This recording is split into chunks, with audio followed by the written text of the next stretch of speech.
Aujourd'hui, en quelques minutes, on vous donne une boussole simple pour traverser les cycles économiques. Pour cela, on va parler de secteur cyclique et de secteur défensif. Mais Catherine, concrètement, qu'est-ce que ces notions signifient pour un investisseur ? Pour le comprendre, je vous propose de voir l'économie comme un océan. Donc un océan parfois calme, parfois très agité. Les secteurs défensifs, ce sont les gros cargos qui naviguent et qui avancent quelles que soient les conditions, même par gros temps. Ça va regrouper du coup les entreprises dont l'activité reste stable, même quand l'économie ne va pas bien.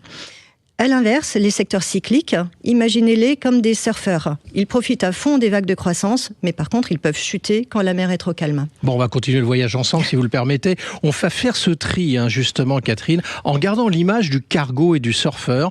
Comment savoir si on est sur un secteur défensif ou cyclique ? Thomas, je vais vous poser la question. Est-ce que vous arrêteriez d'acheter du dentifrice en cas de crise ? Non. Et est-ce que vous envisageriez de reporter l'achat d'une nouvelle voiture, toujours en cas de crise ? Probablement, oui. Voilà, c'est ça la différence entre les défensifs et les cycliques.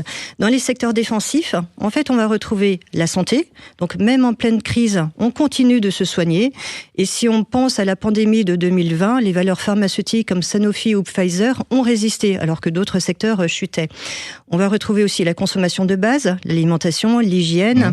Ce sont des secteurs qui sont indispensables, quoi qu'il arrive. On va retrouver aussi les services aux collectivités, l'eau, l'électricité, le gaz, puisqu'on continue à se chauffer, même quand la bourse baisse.